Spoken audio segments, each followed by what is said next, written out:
لساني يفقهوا قولي وسدد لساني واهدي قلبي بجاه النبي وآله وصحبه اللهم أغننا بالعلم وزينا بالحلم وأكرمنا بالتقوى وجملنا بالعافية اللهم علمنا ما ينفعنا وانفعنا بما علمتنا وزدنا علما وعملا وفقها برحمتك وجودك ya arhamar rahimin. Hadirin yang dirahmati oleh Allah, alhamdulillah puji dan syukur kita panjatkan kehadiran Allah atas limpahan nikmat yang Allah karuniakan kepada kita. Salawat dan salam semoga tercurahkan kepada junjungan kita Nabi besar Muhammad sallallahu alaihi wasallam beserta keluarga, sahabat dan pengikut setia beliau sampai akhir zaman. Mudah-mudahan kita semua kelak akan mendapatkan syafaat dari Rasulullah sallallahu alaihi wasallam pada hari kiamat nanti. Amin ya rabbal alamin. Hadirin yang dirahmati oleh Allah Subhanahu wa taala, Ibnu Qayyim rahimahullah beliau pernah mengatakan, al-'abdu la yumkinu dukhuluhu al-jannah illa bitamyiz. Seorang hamba itu tidak mungkin dia bisa masuk ke surga kecuali setelah dosa-dosanya itu dilebur. Seorang hamba tidak mungkin masuk surga kecuali setelah dosa-dosanya itu dilebur. Karena di surga itu tempat yang bersih, yang tidak layak dimasuki oleh pendosa. Jadi kalau pendosa nak masuk surga, dosanya harus dilebur dulu. Dosanya harus dilebur terlebih dahulu. Wahada tamyiz, pelebur dosa ini kata beliau itu bisa kita lakukan dan kita dapatkan di dunia melalui 4 cara. Saat kita masih hidup di dunia ada 4 cara yang Allah berikan buat kita supaya kita bisa melebur dosa. Kalau dosa-dosa kita dilebur, berarti kita sudah layak masuk ke surga. Apa yang 4 pelebur dosa di dunia yang Allah berikan kepada kita?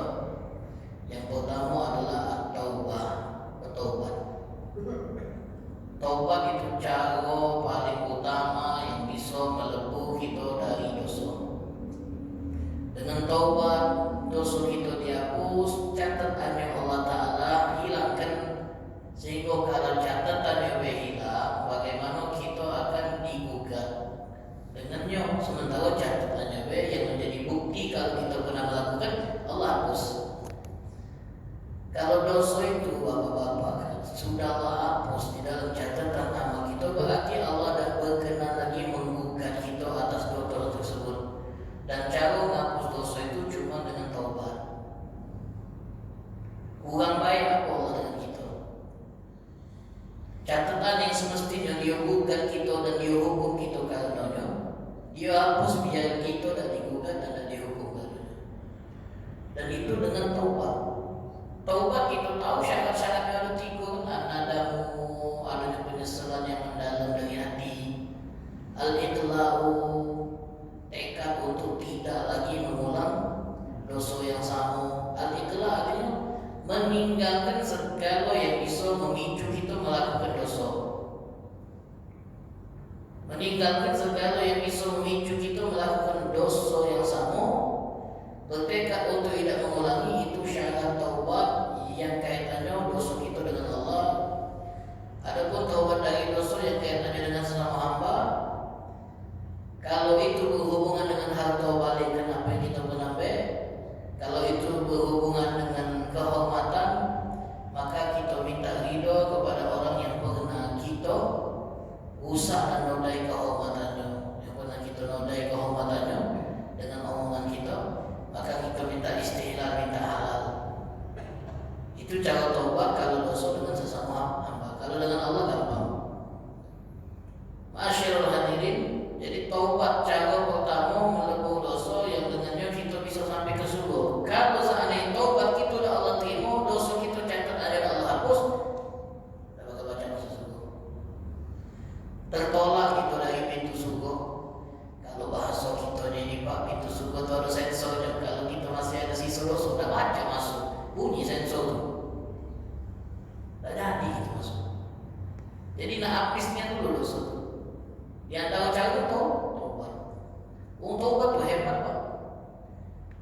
Ibnu Rajab kalau tidak salah. Wong yang taubat itu dia boleh bangga, sebab memang ada hal yang bisa membuat dia bangga. Apa itu, Pak? Bahagianya Allah dengan taubat dia, dan dengan itu dia boleh berbangga diri, Pak. Dengan mengatakan dalam hati dia, bukan dengan depan wong. Dalam hati dia merasa bangga bahwa dengan taubat ini Allah bahagia. Kita kalau bisa membahagiakan wong yang kita sayang gede, senang kita, Pak, bangga kita. Apalagi kalau yang ternyata bahagia karena perilaku kita, Allah Tuhan semesta alam. Allah, sungguh Allah amat bahagia dengan taubatnya seorang hamba. Allah bahagia dengan taubatnya seorang hamba. Kita kalau ini ngomong taubat, jangan kita dah bahagia. Allah bahagia dia mau taubat, ngapu kita dah bahagia. Ngapu kita yang malah terpikir dan tertekan taubat pula, jadi kita cuba lah mati pun taubat ini. Allah senang nengok hamba yang taubat, kita kesel. Mana ini? Yang kesel nengok hamba yang taubat tu cuma setan. Setan kesel kalau nengok hamba Allah taubat. Taubat pula dah jadi masuk neraka. Allah senang kalau nengok hamba yang taubat. Jadi kita ini nak meloi siapa? Meloi Allah yang senang kalau ada hamba taubat dan hijrah, atau meloi setan yang kesel jengkel kalau nengok ada hamba yang berubah taubat dan hijrah. Mudah-mudahan kita yang banyak dosa ini taubat dari dosa, dan mudah-mudahan mungkin berdosa Allah Ta'ala bukakan jalan taubatnya, insyaAllah. Amin ya rabbal alamin. Itu cara utama kita melebur dosa, dengan cara taubat. Kalau belum mati belum sempat taubat, bagaimana? Maka cara kedua, Pak, yang bisa melebur dosa-dosa dia, yang dengannya dia baru baca Rasulullah, apa itu? Istighfar. Ucapan istighfar yang keluar dari mulut kita ini, Pak, memang fungsinya tidak menghapus dosa, Pak. Dosa kita tidak terhapus dengan istighfar, tapi tertutup. Karena kalimat kafara itu, Pak, akar katanya maknanya itu tutup, Pak. Disebut maghfirah, disebut ghufran, disebut istighfar karena kita minta sama Allah supaya catatan buruk kita tu Allah tutupi di akhirat. Sehingga kalau sudah ditutupi, pasti cek catatan itu pada tutup. Kalau sudah ditutup, berarti tidak dibuka. Catatan buruk dia, catatan pelanggaran dia ditutup, kasusnya berarti tidak akan digugat lagi di pengadilan. Maka itulah dosa kita yang sudah kita istighfari dan Allah terima istighfarnya, Allah tutup, Pak, tidak Allah buka. Kalau taubat dosa dihapus sehingga jejak tidak kejiwaannya. Kalau istighfar dosanya ditutup. Jika pas dicek ada kasusnya, Pak, ditutup. Maka Nabi ngomong, tuba liman wajada fi sahifatihi istighfarun katsiran. Beruntung wong yang mendapati di dalam buku catatan amal yang banyak berisi istighfar. Beruntung, Pak, kalau kita diserahkan buku catatan amal, pas kita cek banyaknya catatan istighfarnya. Kenapa? Karena istighfar inilah yang nutupi dosa-dosa kita catatannya, Pak. Namun yang kalau kita sadari, kita ini dikit istighfarnya, tak rajin kita ni beristighfar. Kalau secara khusus, Pak, kita istighfarnya jarang mungkin. Paling istighfar itu tuh momen-momen, Pak. Habis sembahyang istighfar, kita kan astagfirullah, astagfirullah, astagfirullah. Atau kebenaran lagi wirid, zikir, ada istighfarnya, baru istighfar. Tapi kalau kita khususkan waktu untuk istighfar, ada tak kita waktu khusus kita istighfar? Ada tak kita keadaan di mana kita di dalamnya beristighfar? Ada seorang, Pak, yang menurut, kalau tidak salah Hasan Al-Basri atau orang lain, Pak, ulama, bahwa dia ini lebih paham kehidupan, lebih ahli dibanding ulama ini, Pak. Kenapa? Karena ulama ini mendapati dia tiap hari cuma memperbanyak alhamdulillah, astagfirullah, alhamdulillah, astagfirullah.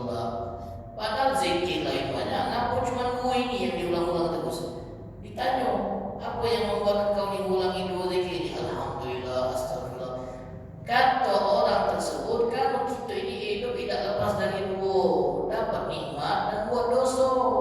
Dapat nikmat disyukuri dengan alhamdulillah, buat dosa ditutupi dengan astagfirullah. Ulama tadi tersentak jauh ini. Berarti selama ini kau yang lebih ahli agama daripada aku, kau yang lebih paham agama daripada aku, kau yang ngerti realita daripada aku. Tak terbayang aku dengan apa yang kau pikirkan tadi. Hebat ni yang kau baca terfikirkan. Kita ni tak lepas dari dua hal. Dapat nikmat buat dosa, dapat nikmat disyukuri, maka dengan alhamdulillah. Buat dosa diistighfari, maka banyak-banyak betul astagfirullah.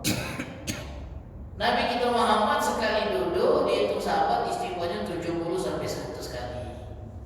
Sahabat duduk sama Nabi, terdengar Nabi baca istighfar.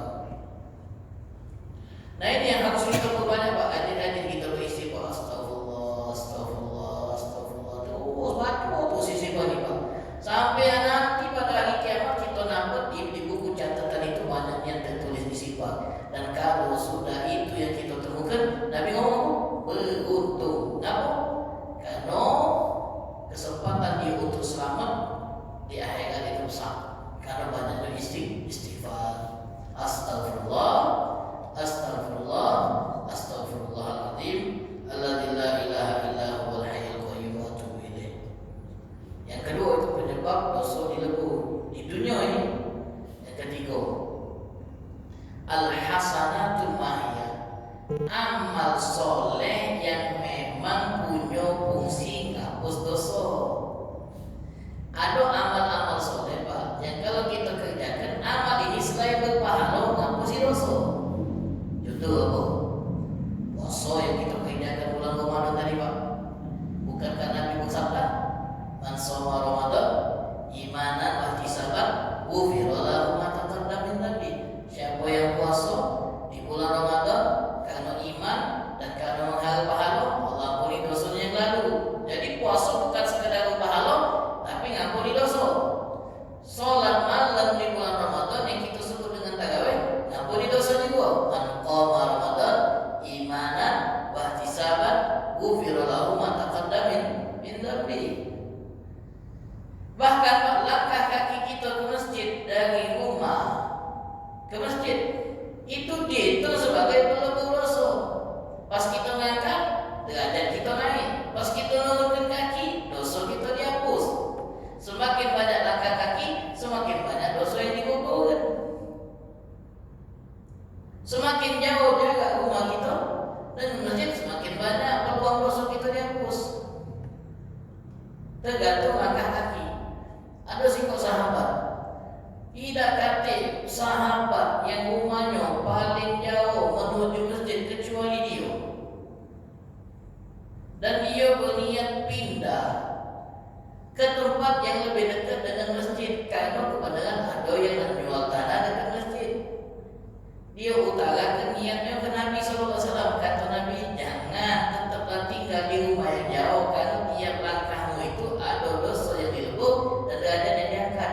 Akhirnya dia milih untuk tetap tinggal di rumah yang jauh. Jadi kalau dia ke masjid jalan kaki itu mungkin 30 menit dulu jalan dari rumah untuk nyampe masjid. Dan dia menikmati itu karena setiap dia angkat kaki dia mayangkan derajat dia diangkat di surga. Setiap dia letakkan kaki dia mayangkan dosa-dosa yang dihapus. Al-hasanat mahiyah, amal soleh yang bisa menjadi penghapus dosa. Jadi ternyata dosa kita di mana? Tiba-tiba dikikis dengan amal-amal soleh yang kita kerjakan. Ada amal soleh yang cuma nilainya pahala Pak, tapi tidak menghapus dosa. Ada amal soleh yang melebur dosa. Kalau haji Pak itu dibersihkan yang galau, besar kecil habis kalau haji. Jatuh kena berur. Kalau cek puasa, tarawih, jalan ke masjid itu dosa-dosa kecil kita yang dihapus. Dosa-dosa kecil kita yang dihapus. Ada pun yang besar-besar yang dibahas dalam kitab kawaid itu cuma bisa dengan cara taubat.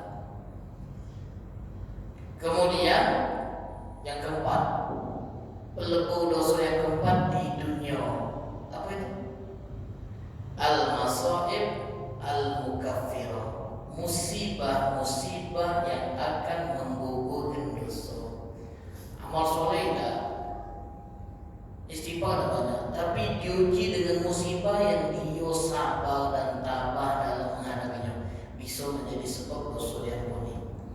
Makanya Pak, ada orang yang mudanya itu banyak buat jahat, di masa tua dia dihukum oleh Allah dengan sakit, kemudian dia berbaik sangka dan merasa ini cara Allah melebur dosa-dosa dia di masa muda. Dia nikmati sakitnya walaupun dia menderita, dan akhirnya pas dia balik sama Allah, dosanya lah dihapus sebab dia diuji dengan musibah yang dia hadapi dengan tabah, dan itu menjadi pelebur dosa. Itulah sebabnya Pak, kalau kita nengok orang yang sedang diinjak musibah, terutama sakit misalnya, kita dianjurkan untuk mengucapkan kalimat tahur insyaallah. Tahur insyaallah. Kalau kita nengok orang sakit Pak, sunnahnya berkata-kata ini Pak, tahur insyaallah. Kalau pun yang kita nengok tak ngerti apa dia tahur itu, terjemahkan suci dari dosa insyaallah. Suci dari dosa insyaallah. Karena memang kadang-kadang musibah itu cara Allah mensucikan kita dari dosa. Tapi Bapak yang dirahmati oleh Allah, ketahuilah musibah itu bukan cuma sakit.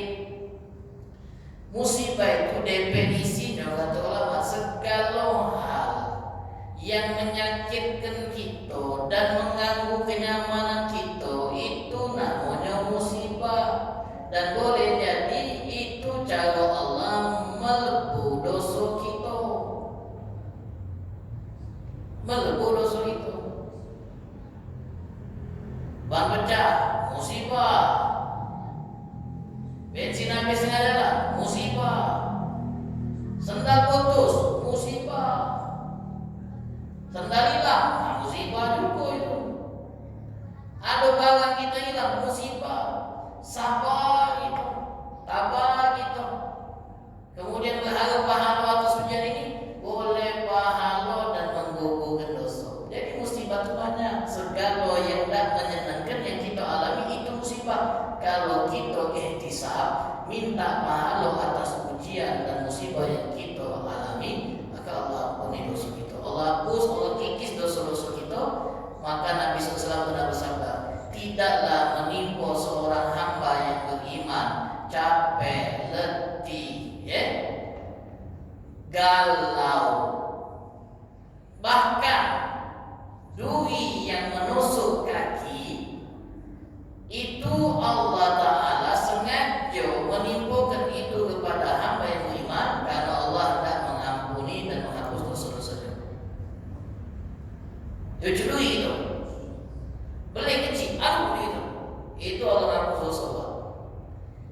Tiap rasa sakit yang kita alami itu cara Allah hapus dosa kita. Kalau kita sabar enggak. Nah ini empat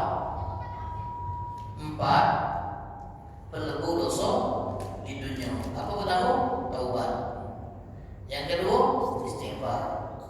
Yang ketiga, al-hasanat, amal soleh yang menghapus. Kemudian yang keempat, musibah-musibah yang melebur dosa. Kalau ternyata empat ini belum cukup untuk mengapusi dosa kita yang banyak, karena musibah bukan berarti si musibah menghapus seluruh dosa. Kalau lemahnya cuma rindu sakit dengan hapus dosa kalau tidak. Sakit sudah Pak, hapus. Dikit ternyata belum cukup untuk menghabiskan dosa kita yang menawan itu Pak. Banyaknya dosa kita udah rindu sakit beramal soleh tapi belum bisa ngimbangi dosa yang banyak. Dan kita mati masih bawa catatan dosa yang belum selesai dihapus. Kata Ibnu Qayyim, ada 3 peluang kita untuk dihapus dosa kita di kubur. Di kubur masih ada peluang dosa kita dihapus Pak. Apa itu? Yang pertama, doa wong yang masih hidup. Salatnya wong yang masih hidup untuk kita. Jadi Pak, boleh jadi karena sebab ada yang sholat jenazah yang berdosa, karena sebab wong soleh nyolatkan, Allah ampuni dosanya. Itulah Nabi tak kalah nyolatkan wong yang berhutang Pak. Kalau Nabi nyolatkan pasti diampuni Pak. Sementara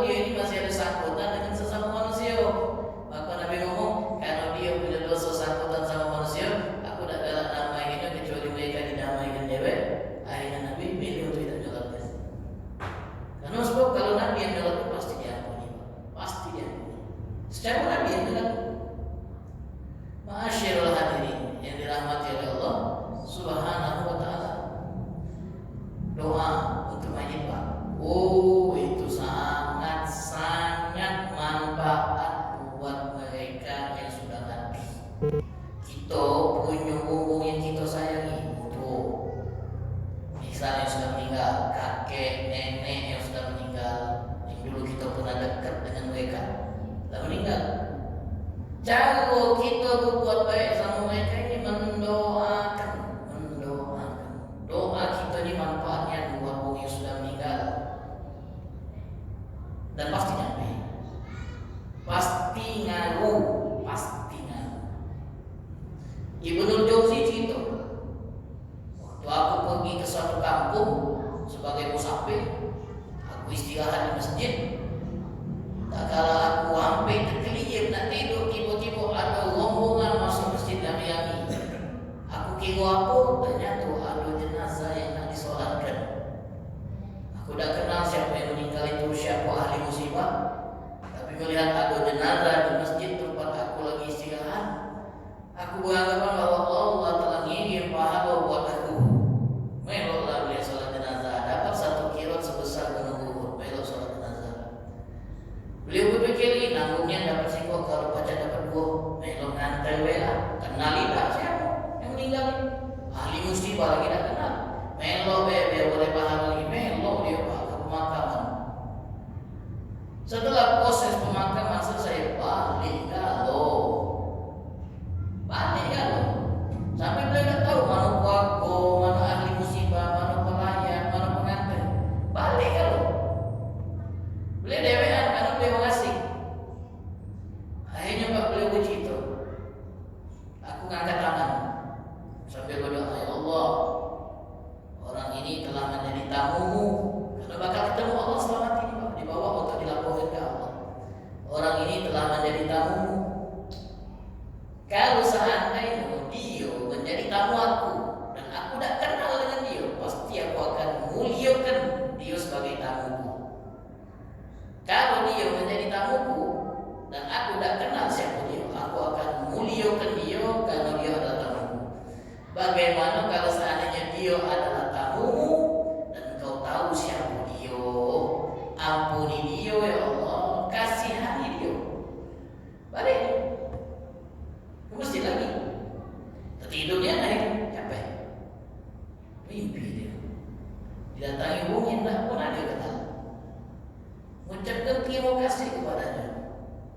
Beliau yang bingung bertanya, siapa kau ni? Dan dijawab, aku orang yang tadi kau doakan di pemakaman. Allah ampuni aku berkat doa kau. Berkat doa kau. Bukan doa orang banyak-banyak. Berkat doa yang tulus dari orang asing, Allah ampuni dosa dia. Kadang doa orang asing itu lebih tulus daripada doa orang yang dekat sama kita. Karena dia kenalnya, tak boleh masalah dengan kita. Jadi dia doakan tulusnya. Kalau orang yang kenal sama kita tahu masalah-masalah dia begitu. Jadi kalau makan nanggung kadang-kadang, ini masa disambut sama aku. Ya Allah ampuni dia ya Allah, tapi kalau baca siksa dikit, siksa dikit. Dari mana? Numpang lewat makam ya, numpang lewat makam. Angkat tangan, Allahumma filahum warhamhum, ampuni ahli kubur ya Allah. Sampai baik, orang soleh itu Pak. Kalau lewat makam tuh, stop, berdoa dia. Ya Allah sayangi, kasihani, ampuni orang-orang yang ada di dalam kuburan ini, terutama yang tak pernah dapat doa dari kerabatnya, terutama orang yang tak pernah ziarahi oleh keluarganya. Orang yang tak pernah diziarahi Pak, tak pernah dikunjungi kerabatnya, tak pernah doa. Mereka doakan secara khusus agar dapat bagian Pak. Kubur menunggu doa-doa gitu. Doa kita tuh dikirim Pak, dikirim dengan nampak, ditutup Pak, kemudian diserahkan kepada kita yang didoakan. Jadi doa orang yang meninggal itu sangat butuh doa kita.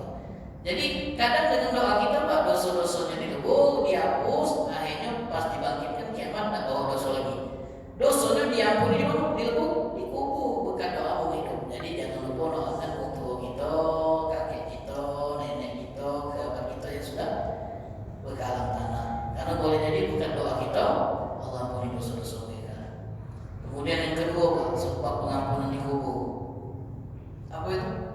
Kiriman pahala.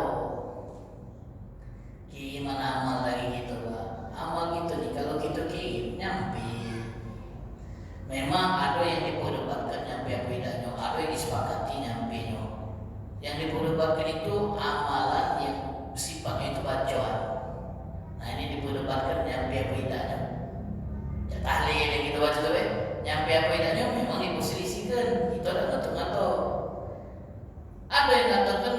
nyampe dengan catatan kita kirimkan. Kita ngaji Pak, ngaji. Sadaqallah itu tutup. Nyampe tak pahalanya tua gitu. Tidak. Bahkan nyampe kalau kita kirim. Mana cara ni Ustaz? Lewat DNT? Atau lain? Ngirimnya itu Pak melalui ucapan Allahumma ausil. Ya Allah sampaikan. Sawab hadhil qiraah. Pahala bacaan ini ila ruhi kepada ruh. Sebab kamu siapa yang kita kirim? Abu Jahal, Abu Lahab misalnya nyampe itu. Yang apa tiga P kan? Ya? Nah itu Pak. Jadi kalau kita ngaji Sadaqallahul Azim boleh saja. Pahalanya ini Pak, kalau dah kita kirim tak nyampe. Pahalanya buat kita. Tapi kalau kita setelah nutup kita baca Allahumma ausil. Ya Allah sampaikan pahala bacaan aku ini ila ruhi ke ruh. Sebut nama apa kita nyampe. Ini untuk pahala bacaan. Kalau pahala sedekah nyampe. Kalau kita niatkan untuk kita nyampe. Sedekah, apapun bentuknya, sedekah makanan, sedekah materi, sedekah benda, alat, apapun yang awet, yang sekali pakai, yang lama baca dipakai, wakaf dan sejenisnya, itu nyampe secara pasti kepada untuk. Atau siapa yang sudah meninggal di antara kita, sahabat kah, teman kah, bestie kah, orangnya untuk nyampe. Ini uang yang sedekah sedada ini, kalau dia niatkan untuk aja sampai sekarang dapat pahala. Uang sedekah lampu ini, kalau sampai sekarang belum diganti lampu nyampe. Oh, ini yang sedekah bertahan lama. Kalau sedekah sekali pakai sedekah makanan, gua habis. Dapat pas sedekah itu. Tapi yang awet, yang lama, yang bisa bertahan, nah itu yang hendaklah kita lakukan untuk kita yang sudah meninggal. Kecil tapi awet, tahan lama. Kecil tapi manfaatnya besar. Oh itu hebat. Kecil tapi manfaatnya lama. Jangan lampu ini lama, balon lama, speaker lama. Nah itu cara kita bersedekah untuk. Kemudian yang ketiga, dikubur, cara melebur dosa, disiksa. Dibuat menderita di kubur, dihimpit dengan kuburan yang menyempit, kemudian dibuat kita mendidih di dalamnya oleh panasnya neraka yang Allah sampaikan ke dalam liang kubur kita. Disiksalah kita Pak di kubur Pak, karena Allah pengen melebur kita dari sisa-sisa dosa yang masih ada. Tapi pas di hari kiamat hilang kalau dosa tadi, karena Allah dihukum dan dilebur dengan siksa yang di dalam kubur. Kalau tiga ini Pak belum cukup untuk melebur sisa dosa kita masih ada. Disiksa sudah tapi belum habis dosa kita. Dikirim pahala banyak tapi belum cukup untuk menutupi dosa kita. Maka kesempatan terakhir agar kita bisa masuk surga dan dilebur dosa-dosa kita di akhirat ada 3 juga Pak. Total 6 jadi 10 jadi total. 3 juga di akhirat. Dibangkitkan gitu Pak. Dosa masih ada. Agar supaya kita tetap bisa masuk surga dengan catatan dosa kita dihapus, ada 3 penyebabnya. Pertama, yang pertama kata ulama dapat syafaat, dapat pertolongan. Ada yang nengai kita Pak, dengan minta sama Allah supaya kita diselamatkan dari siksa neraka dan diampuni dari dosa. Siapa yang bisa menjadi syafaat kita Pak? Penengah kita, penyelamat kita di akhirat. Bisa Nabi Pak.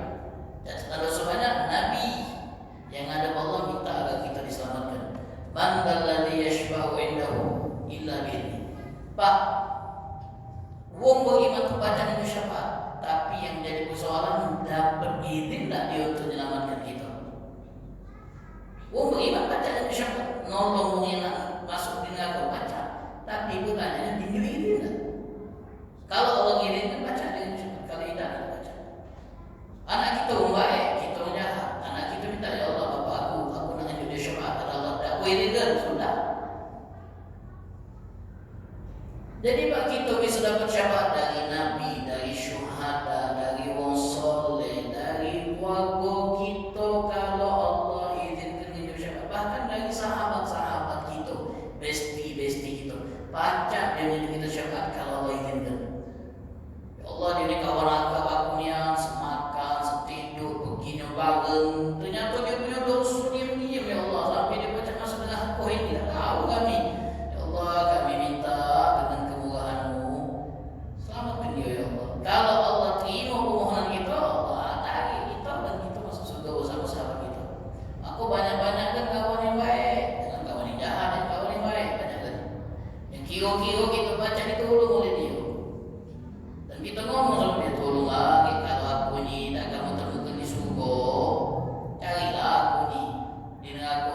mintalah sama Allah biar aku dikeluarkan dari sana.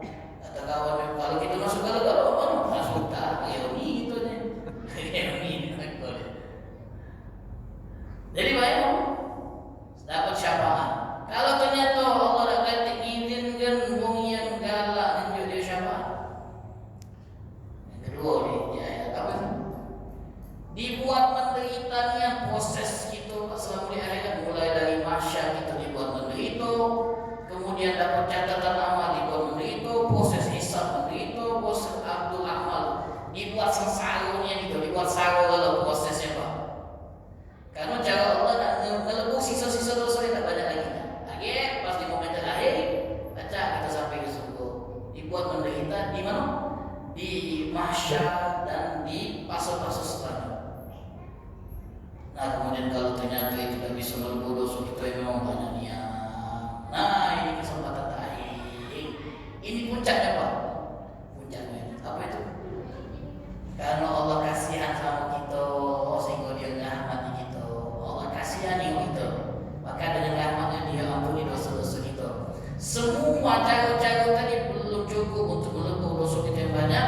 Terakhir adalah rahmat Allah. Kalau Allah hendak merahmati kita, dosa sebanyak apapun Allah tak hapus, sebesar apapun Allah hapus. Dan kata yang bisa menggugat Allah kalau Allah ingin merahmati hamba yang banyak dosa. Akhirnya terkejut kita pakai tengok tengok ada kawan sebelah kita, kok disuruh dikut? Padahal kau mati jadi botol. Padahal kau mati lagi nari sama biduan. Aku baca di sini. Ya Allah, aku kawan yang banyak sebelah aku ni. Jadi aku tahu mati, yang lagi nyoket lagi aku. Aku baca sebelah aku. Iya kata Allah, aku telah merahmati dia. Aku telah merahmati dia. Tak baca juga lagi. Ya Allah, aku main itu. Aku dah lalak kepala dia. Tak lalak sama dia. Kata Allah, kalau dah lalak, baliklah kena aku. Tak lalak pada dia. Kau yang kena aku. Allah kalau merahmati hamba itu sampai-sampai iblis yang ningo berharap dapat makin besar dalam Allah. Tapi kita jangan tertipu pula. Kalau itu ada kerana Allah, kalau dapat terbuang. Jadi mana masyarakat hadirin? Kalau 10 sebab yang bisa membuat kita diampuni dari dosa dan katik yang bisa melebur dosa kita yang banyak, dah habis dosa kita. Masih rahmat Allah pun Allah kasih, sisa dosa masih. Hasil akhirnya pun natijanya, konsekuensinya sudah. Berarti cara terakhir untuk melebur kita dari dosa adalah juga cara terakhir sebelum kita ditempatkan di surga. Berarti karena dosa kau masih tersisa dan kau dah mungkin layak masuk surga, sehingga dosa kau harus dilebur dulu. Caranya adalah kau harus dihukum di neraka. Dihukum di neraka. Berapa lama? Wallahu a'lam. Yang tahu kadar hukuman hamba di neraka hanya Dia yang punya kuasa, yaitu Allah. Tapi kita yang perlu kita ingat apa? Kehidupan di akhirat dimensinya sudah beda. Seharinya itu bukan perputaran 24 jam. Hitungan harinya bukan rotasi bumi lagi. Karena kita tidak di bumi. Kita ini Pak ada hitungan rotasi. Seharinya kita itu 24 jam bumi berputar. Tapi Pak di akhirat bukan itu lagi hitungan hari. Satu harinya itu ka'alfi sanatin mimma ta'udun. Satu harinya bisa sejumlah 1000 tahun hitungan kita di dunia. Satu hari 1000 tahun. Tapi masyaallah hadirin, berdasarkan hadis-hadis Nabi, walaupun bisa mendekati lagi hari, tapi kalau sudah ada momen hari Jumat akan dikasih kode-kode yang membuat mereka tahu kalau hari itu hari Jumat. Dan hari Jumat itu hari yang paling dinantikan penghuni surga, karena di momen itu mereka akan diperkenankan untuk melihat Allah di hari Jumat. Nah, mana Pak tadi Pak? Kalau dosa masih ada, udah mungkin masuk surga, dilebur masuk neraka. Ibaratnya Pak, api neraka itu Pak seperti api yang membara, yang bisa melepaskan material-material yang mengotori besi yang mekarat Pak. Besi kalau kita bakar di suhu tinggi Pak, karat-karatnya lepas Pak. Emas kalau kita bakar di suhu tertentu, dia akan melepaskan dari material-material sel emas. Murni ini Pak. Untuk mengetahui kadar emas murni itu dibakar dulu. Nah ini dosa kita banyak karat-karatnya dan kita tidak layak masuk surga, harus dibakar dulu dengan siksa api neraka. Setelah bersih baru dikeluarkan dan dimasukkan ke surga. Dan kabar baiknya tidak kata orang yang beriman yang kekal di neraka. Semuanya pasti keluar selagi dia tidak melakukan hal yang membuat dia murtad. Tak sembahyang selagi tidak meyakini solat itu tidak wajib, tetap muslim, tetap dianggap mukmin walaupun pendosa besar, penzina yang sudah berhubungan dengan berapa banyak perempuan, pemabuk yang mabuknya itu sudah suhu. Kalau dia mati masuk neraka, kalau Allah berkenan Allah akan keluarkan dia selama dia belum dianggap murtad keluar dari Islam. Kalau sudah murtad abadi di dalam neraka, nasallallahu alaihi wasallam. Jadi Pak, ada hadis terakhir mungkin ingin kami sampaikan. Nabi bercerita Pak, ada satu orang yang merupakan bom terakhir masuk surga Pak. Satu lagi lagi yang kalau tak ada tempat di surga, Pak tidak kalah. Jangan ini kita ya. Kita kalau baca jadi nomor 10 ya. Sama bagus nomor 10 tuh. Ini orang terakhirnya. Nah, setelah dia kaget lagi surga tertutup. Neraka itu sudah ngomong inti ya, ngomong KPK. Orang terakhir dibentukkan dari neraka ya. Dipersilakan masuk ke surga. Tapi dia mundur Pak, ragu. Dia ngomong, ya Allah, surga ini lah diisi oleh banyak orang. Mereka lah ambil bagiannya masing-masing.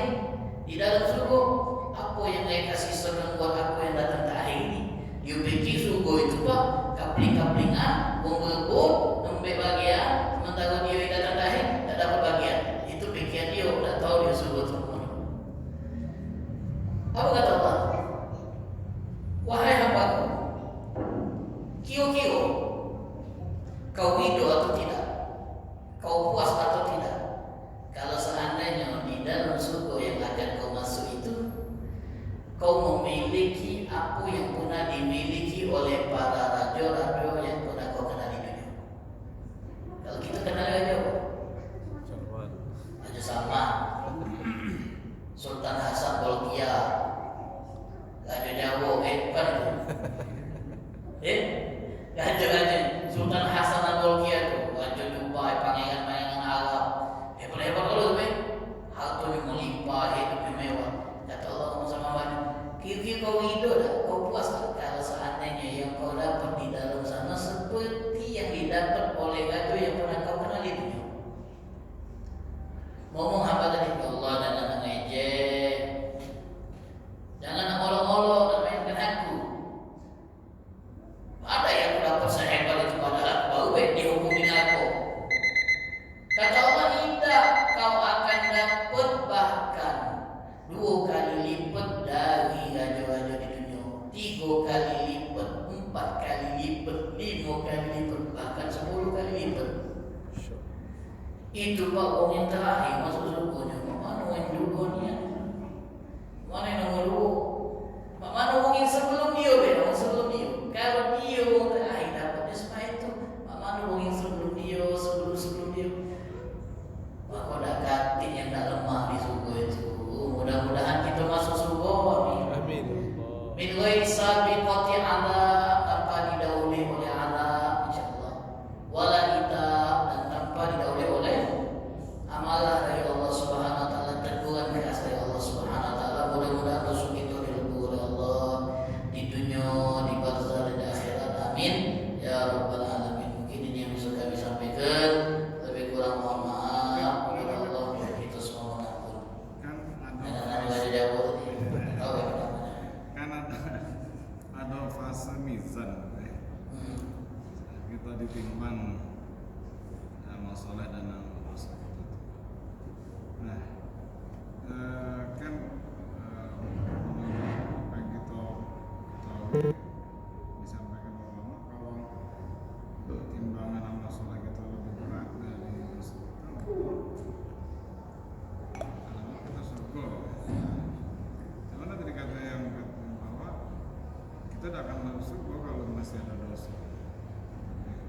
fase mizan itu. Catatan dosa masih ada, tapi lebih berat amal soleh. Ya berarti setelah ditimbang dan amal soleh kita dibuat Allah berat dan dosa-dosa kita dibuat Allah ringan, berarti Allah berkehendak nak ngampun dan ngapus dosa itu dari kita. Jadi setelah amal soleh itu berat, dosa itu ringan, berarti dosa itu nak dihapus oleh Allah. Dan itu udah bakal terbawa sampai ke surga. Dihapus setelah timbangan amal baik itu berat, amal buruk itu ringan. Nah setelah itu dosa-dosa kita tadi direbut, dihapus, tadi sisa lagi, sehingga kita bawa modal pahala baik untuk bisa sampai ke surga. Artinya tidak pernah terus pembuahan di neraka lagi tidak. Tidak, kalau sudah selamat di situ. Karena Allah bisa baik dengan satu amal jahat mengangkat timbangan amal, dengan satu amal baik mengangkat amal baik, ya itu balik-baliklah sama Allah tadi kasih sayang Allah. Kalau Allah nak hendak nama lagi, nama begitu. Ya. Kamu bukan? Bukan. Amalan apa yang kita amalkan sedikit tapi bisa timbangnya bisa bertahun-tahun.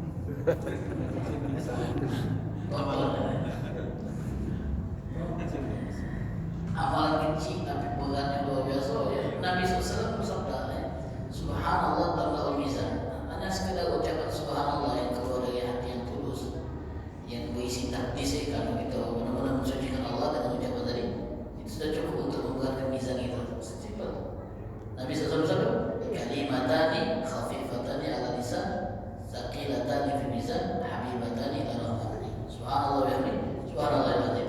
Dua kalimat yang ringan di lidah, berat di timbangan, disenangi oleh Allah yang Maha Rahman.